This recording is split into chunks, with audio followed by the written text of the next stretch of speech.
ভাগ করেছিল কারা? ব্রাহ্মণ্যবাদী মানুষ, মুসলিমরা নয়। কেন ভাগ করেছিল?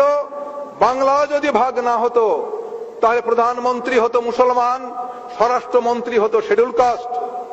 বাংলা যদি ভাগ না হতো তাহলে বাংলার গৌরব বহন করতো মুসলমান আর খ্রিস্টানে। বিফোর পার্টিশন আপনারা জানেন যে 3 জন প্রধানমন্ত্রী হয়েছিলেন, তিনবারই মুসলমান। এই বর্ণবাদী মানুষের তারা চমকে গেল, একই রে বাবা, বাংলায় চিরকাল ধরে এখানে লক্ষণ সেনের রাজত্বের আমরা চিরকাল মুসলমানের অধীনে থাকবো? It is quite impossible. কার মাথায় এই বুদ্ধি আসলো? শ্যামাপ্রসাদ মুখার্জি বললেন না, বাংলা ভাগ করতে হবে। কেন ভাগ করতে হবে? আমাকে রাজা হতে হবে। রাজা হওয়ার জন্য বাংলা ভাগ করলেন। বিষয় ভারত ভাগ এবং বাংলা ভাগের কিছু কথা, কেউ কেউ বলেন এই কথা মুসলমানরা নাকি ভারত ভাগের জন্য দায়ী। কারা কতখানি দায়ী আমরা অতি সামান্য ভাবে আমরা যদি পর্যালোচনা করি, আমাদের যে ইতিহাস, যে রেকর্ড যদি মিথ্যা কথা না বলে, প্রাক স্বাধীনতা পর্বে আমাদের কোন অঞ্চলে লোক সংখ্যা, কোন ধর্মের মানুষ কেমন ছিল, একটু পয়েন্ট বাই পয়েন্ট আমি বলি।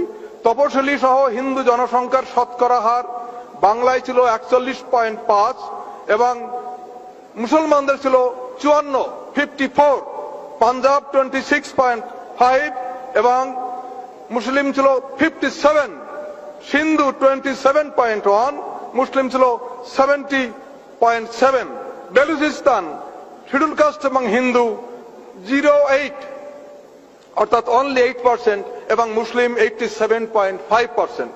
আর বাংলা প্রদেশের কথা যদি আমরা আলাদা করে বলি, আমাদের ডিভিশন ছিল Bardhaman division, Presidency division, Rajshahi division, Dhaka division, Chittagong division. Bangla প্রদেশ ঠিক এইভাবে প্রথমে আমি বলবো হিন্দু তথা তপশিলীদের জনসংখ্যা, পরবর্তীকালে আমি বলবো মুসলমানদের জনসংখ্যা। বর্ধমানে ছিল হিন্দুদের 78.98 এবং মুসলমানদের 13.90, প্রেসিডেন্সি বিভাগে 53.70 এবং মুসলমানদের 44, মুসলিম 56, রাজশাহী 30.51, মুসলিম 62.52, ঢাকা বিভাগ 27.70 এবং মুসলিমদের ছিল 71.59, চট্টগ্রামে 20.70 হিন্দুদের এবং মুসলমানদের 75.40। এইভাবে বিভক্ত থাকা সত্ত্বেও মুসলমানরা কিন্তু তখনও আন্দোলন করেনি যে আমরা স্বতন্ত্র হয়ে যাব। কংগ্রেস, যে কংগ্রেস স্বাধীনতা আন্দোলন করেছিল, সেই কংগ্রেসই প্রথমে 1947 সালের এপ্রিল মাসে কলকাতার সিংহী পার্কে অধিবেশনে প্রথমে সিদ্ধান্ত নিলেন দেশটা ভাগ করা দরকার। কেন দরকার সে পুরনো ইতিহাস আপনারা আগে শুনেছেন। তারা বললেন ভাগ করা দরকার। যখন এই সিদ্ধান্ত হলো দেশ ভাগ করতে হবে, তখন মুসলিম লীগ ভাইসরয়ের কাছে গিয়ে, মাউন্টব্যাটেনের কাছে গিয়ে বললেন, দেখুন, দেশ যদি ভাগ করতে হয় তাহলে কিন্তু মুসলমানদের জন্য স্বতন্ত্র দেশ আমাদের দিতে হবে। মাউন্টব্যাটেন প্রথম এই কথাটা শুনলেন যে মুসলিম লীগ বলছে দেশ যদি ভাগ করতে হয় তাহলে মুসলিম লীগের জন্য স্বতন্ত্র দেশ আমাদের চাই। মাউন্টব্যাটেনের কাছে মুসলিম লীগ যখন এই বক্তব্য রাখছে, তার পরপরই বাংলার শ্যামাপ্রসাদ মুখার্জি, বাংলার রাজ্যপাল ফ্রেডারিক বরোজ, তার কাছে গিয়ে বলছে ওরা যদি মুসলমানদের জন্য স্বতন্ত্র রাজ্য দাবি করে, আমরা বাংলা ভাগ করতে চাই। আমরা দাবি করব দেশ যদি ভাগ হয় বাংলাও ভাগ হবে। মাউন্টব্যাটেনের কাছে দুটো প্রস্তাব, একটা প্রস্তাব দেশ ভাগ, আর শ্যামাপ্রসাদ মুখার্জি বলছে বাংলা ভাগ চাই। মাউন্টব্যাটেন বলে মহা মুশকিল, এখন আমি কোন সিদ্ধান্ত নেব? মাউন্টব্যাটেন একা কোনো সিদ্ধান্ত নিতে পারেন না। 1947 সালের 2রা জুন নিজের বাড়িতে মিটিং ডাকলেন। ভারতবর্ষের সমস্ত রাজনৈতিক নেতাদের ভিতর যারা সর্বাপেক্ষা দামি তাদের ডাকলেন মাউন্টব্যাটেন নিজের বাড়িতে। ডেকে বললেন যে দেখুন, ভারতবর্ষ ভাগের প্রস্তাব এসছে, হোয়াট ইজ ইউর ওপিনিয়ন? কাকে কাকে ডাকলেন? কংগ্রেসের পক্ষ থেকে Pandit Jawaharlal Nehru, on behalf of Congress Pandit Jawaharlal Nehru, Sardar Vallabhbhai Patel, Acharya Kripalani, on behalf of Muslim League mister Mohammad Ali Jinnah, mister Liaquat Ali Khan, mister Abdur Rab Nishtar, আর শিখ জনগোষ্ঠীর পক্ষ থেকে সর্দার বলদেব সিং। এই 7 জন ব্যক্তিকে ডাকলেন আমাদের মাউন্টব্যাটেন তার বাড়িতে, যে দেশ ভাগ করা যায় কিনা। বাবা সাহেব আম্বেদকরকে ডাকেনি। এত বড় তপশিলি অবহেলিত মানুষ জনগোষ্ঠীর প্রতিনিধি বাবা সাহেব আম্বেদকর, তাকে ডাকা হলো না দেশ ভাগের সময়ে। এবং মহাপ্রাণ যোগেন্দ্রনাথ মন্ডল, তাকেও ডাকা হলো না দেশ ভাগ করা হবে কি না। এই 7 জন ব্যক্তিকে ডেকে সিদ্ধান্ত নেওয়া হলো যে দেশ ভাগ করা যাবে কি না। এই 7 জন আবার একটা গণতান্ত্রিক পদ্ধতির কথা মাউন্টব্যাটেনকে বললেন যে দেখুন, আমরা 7 জনে তো বলতে পারি না, তবে বাংলা ভাগের ক্ষেত্রে আমরা একটা সাজেশন আপনাকে রাখতে পারি। What is your suggestion? বলে, বাংলা অ্যাসেম্বলিতে যত মেম্বার আছেন, এমএলএ বা এমএলসি যারা আছেন, তার হিন্দু মাইনরিটি, হিন্দু যারা অধ্যুষিত যে সমস্ত মেম্বার এবং মুসলমান অধ্যুষিত মেম্বার, তাদের নিয়ে আলাদা আলাদা করে মিটিং করা হোক। যে সমস্ত জেলার মুসলমানরা সংখ্যায় বেশি, সেই সমস্ত জেলার এমএলএরা একসঙ্গে মিটিং এ বসবেন। যে কয়টা জেলার হিন্দুরা বেশি, সেই কয়টি জেলার হিন্দু মুসলমান মিলে মিটিং এ বসবে। এই 2 মিটিং এর সিদ্ধান্ত অনুসারে যদি কোনো মিটিং বলে যে দেশ ভাগ হবে, তাহলে মেনে নেওয়া হবে। সেই মিটিংটা কিভাবে হলো তখন আপনারা দেখুন। তখন 1947 সালে বাংলা অ্যাসেম্বলিতে 225 জন মেম্বার ছিলেন। বাংলা অ্যাসেম্বলিতে ছিলেন 225 জন মেম্বার। এখন ভাগ করা হচ্ছে যে কোন কোন জেলায় হিন্দুরা বেশি, কোন কোন জেলায় মুসলমানের সংখ্যা বেশি। হিন্দু জেলাগুলো যেখানে বেশি ছিল, বর্ধমান, বীরভূম, বাঁকুড়া, মেদিনীপুর, হুগলি, হাওড়া, কলকাতা, 24 পরগনা, খুলনা, জলপাইগুড়ি, দার্জিলিং, এই 11টি জেলায় হিন্দুর সংখ্যা বেশি। এবং এই 11টি জেলার অ্যাসেম্বলির মোট সংখ্যা হলো 80 অ্যাসেম্বলি মেম্বার হলেন 80 জন। এই 80 জনের ভিতর হিন্দু 54 জন, মুসলমান 21 জন, অ্যাংলো ইন্ডিয়ান 4 জন, ভারতীয় খ্রিস্টান 1, হিন্দু 54, মুসলিম 21, অ্যাংলো ইন্ডিয়ান 4, ভারতীয় খ্রিস্টান 1, টোটাল 80 মেম্বার অফ অ্যাসেম্বলিজ। বেঙ্গলে এই 11টি জেলার, এই অ্যাসেম্বলির এই 80 জন এমএলএরা এক জায়গায় বসলেন এবং বলা হয়েছিল হিন্দু অধ্যুষিত অঞ্চলের এমএলএরা যেদিন মিটিং করবে, সভাপতিত্ব করবেন একজন হিন্দু। সেই মিটিং এ সভাপতি করেছিলেন বর্ধমানের মহারাজা উদয়চাঁদ মহতাব। বর্ধমানের মহারাজা উদয়চাঁদ মহতাব, তার সভাপতিত্বে 11টি জেলার 80 জন এমএলসি মিটিং করছেন বাংলা ভাগ হবে কিনা। সেই মিটিং এ বিশিষ্ট হিন্দু যারা উপস্থিত ছিলেন, বিশিষ্ট হিন্দু, তাদের কয়েকজনের নাম আমরা পেয়েছি। হিন্দুদের পক্ষে ছিলেন ডক্টর শ্যামাপ্রসাদ মুখোপাধ্যায়, মহারাজ উদয়চাঁদ মহতাব, মুকুন্দ বিহারী মল্লিক, রতনলাল ব্রাহ্মণ, জ্যোতি বসু। আর মুসলমানদের পক্ষে উপস্থিত ছিলেন mister HS. Suhrawardy, M A. Ispahani, Abdul Hossain, Abdur Rahman, Musharraf Hossain. বিশিষ্ট মুসলমানদের মধ্যে এই কয়জন, বিশিষ্ট হিন্দুদের মধ্যে এই কয়জন। ভোট হলো, কে কাকে ভোট দিয়েছে আমরা জানি না, আমার ইতিহাসে লেখা নেই। দেশ ভাগের পক্ষে কে ভোট দিয়েছে, বিপক্ষে কে ভোট দিয়েছে আমরা বলতে পারছি না। হিন্দুদের পক্ষে এরা ছিলেন, মুসলমানদের পক্ষে এরা ছিলেন। ভোটের রেজাল্ট এইবার শুনুন। বাংলা ভাগের পক্ষে 58, বাংলা ভাগের বিপক্ষে এগেইনস্ট 21 জন। ভালো করে মনে রাখবেন, হিন্দু অধ্যুষিত জেলার এমএলএরা 80 জন এক জায়গায় বসে ভোট দিয়েছেন। বাংলা ভাগের পক্ষে 58 জন, বাংলা ভাগের বিপক্ষে 21 জন। একজন এমএলএ মনে হয় অনুপস্থিত বা নীরব ছিলেন। এইবার চলুন মুসলমান অধ্যুষিত জেলাগুলিতে। মুসলমান অধ্যুষিত জেলা 16টি: চট্টগ্রাম, নোয়াখালী, ত্রিপুরা, বাকরগঞ্জ, ঢাকা, ময়মনসিংহ, ফরিদপুর, যশোর, মুর্শিদাবাদ, নদিয়া, বগুড়া, দিনাজপুর, মালদা, পাবনা, রাজশাহী, রংপুর। এই 16টি জেলায় মোট জনসংখ্যার অ্যাসেম্বলির মেম্বারের সংখ্যা 145 জন। এই 16টি জেলা মুসলিম অধ্যুষিত। Total member 145। সেই টোটাল মেম্বারের ভিতরে মুসলিম 103, হিন্দু 41, ইন্ডিয়ান খ্রিস্টান 1। মুসলমান 103 জন, হিন্দু 41 জন, ভারতীয় খ্রিস্টান 1 জন, টোটাল 145 জন। ওখানে গেল 80 জন, আর এরা হলো 145 জন। এই 145 জন এখন ভোটাভুটি হচ্ছে। রেজাল্ট পরে বলছি। কোন বিশেষ বিশেষ হিন্দু এবং কোন বিশেষ বিশেষ মুসলমান নেতা উপস্থিত ছিলেন একবার শুনুন। হিন্দু বিশিষ্ট ব্যক্তিদের মধ্যে এই ভোটাভুটিতে উপস্থিত ছিলেন দ্বারিকানাথ বারুরি, নগেন্দ্র নারায়ণ রায়, মহারাজা গিরিশচন্দ্র নন্দী, সতীশ চক্রবর্তী, ভোলানাথ বিশ্বাস, হারানচন্দ্র বর্মন, গয়ানাথ বিশ্বাস, কিরণ শঙ্কর রায়, ধীরেন্দ্রনাথ দত্ত, নেলি সেনগুপ্তা, প্রমথরঞ্জন ঠাকুর, পিয়ার ঠাকুর।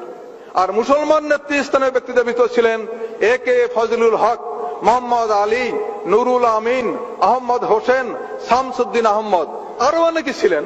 145 জনের ভিতরে বিশেষ ব্যক্তি এই কয়েকজনের নাম আমরা ইতিহাসে খুঁজে পেয়েছি। এখন ইলেকশনের রেজাল্টটা দেখুন। 145 জনের ভিতরে সেখানে 4 জন সেখানে অ্যাবসেন্ট বা ভোট দেননি। বাংলা ভাগের পক্ষে ভোট দিচ্ছেন 34 জন, বাংলা ভাগের বিপক্ষে ভোট দিচ্ছেন 106 জন। Against partition 106।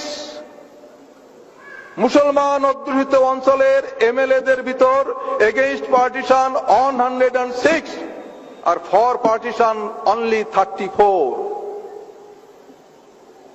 আগে সিদ্ধান্ত হয়েছিল যদি এই দুই বিভাগের ভিতর থেকে হিন্দু অধ্যুষিত জেলাগুলি এবং মুসলমান অধ্যুষিত জেলাগুলির ভিতর কোনো একটি বিভাগে যদি বাংলা ভাগের পক্ষে একজনও বেশি রায় দেয় তাহলে 1.5 ভাগ হবে।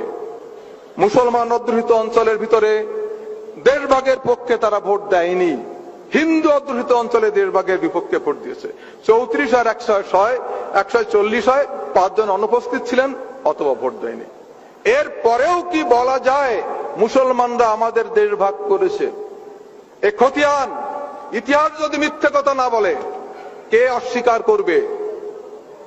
গণতান্ত্রিক পদ্ধতিতে একদিন 1.5 ভাগ হয়েই গেল। আজ আমরা কাউকে অপরাধী করতে পারি না। 1.5 ভাগ হয়ে যাওয়ার পর আমাদের নেতৃস্থানীয় ব্যক্তিবৃন্দ তারা অধিকার জানিয়েছিলেন। পণ্ডিত জওহরলাল নেহরুকে বলেছিলেন আপনারা কি কাজটা করলেন?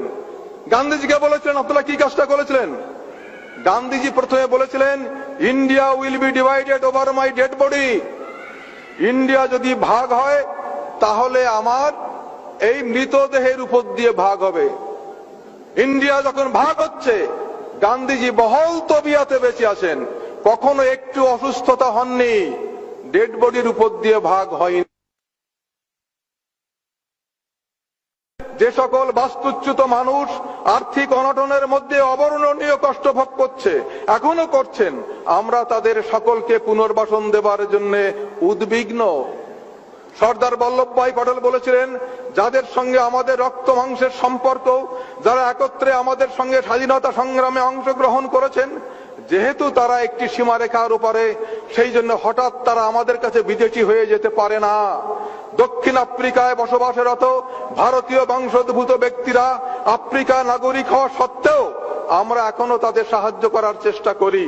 তাদের যদি আমাদের কাছে দাবি করার অধিকার থাকে তাহলে অপর অংশে যারা আটকে রয়েছে তারা সুনিশ্চিতভাবে আমাদের কাছে দাবি করবে। গান্ধীজি যখন বেঁচে আছেন তখন গান্ধীজি বললেন হিন্দু ও শিখ যারা আটকে আছে তারা যদি আর ওখানে থাকতে ইচ্ছা না করেন তাহলে সম্ভাব্য যে কোনো উপায়ে এখানে চলে আসতে পারেন এবং সেক্ষেত্রে কাজ হবে তাদের জীবিকার জন্য কর্মসংস্থান, তারা যাতে জীবনে স্বাচ্ছন্দ্যময় জীবন ফিরে পায়। এই তো ভারত ভাগের ইতিহাস। ভাগ করেছিল কারা? ব্রাহ্মণ্যবাদী মানুষ, মুসলিমরা নয়। কেন ভাগ করেছিল?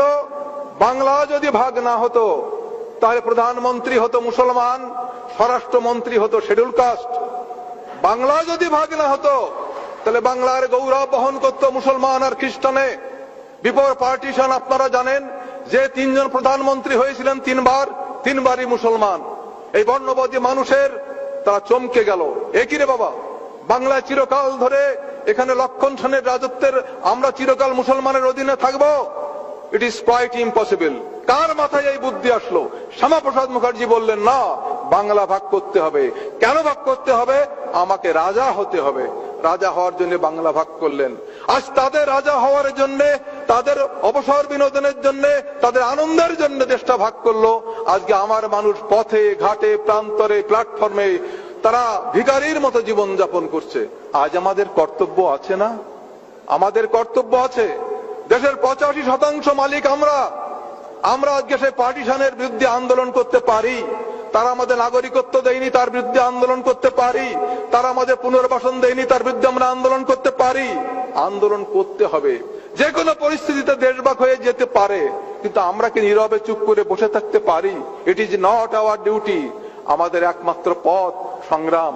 বাবা সাহেব আম্বেদকর বলেছিলেন দেশভাগ হয়ে যাওয়ার সময় যে this swaraj is their swaraj, we are still slaves.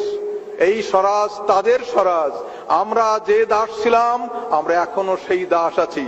If you want to live as human being, you must stand on your own leg.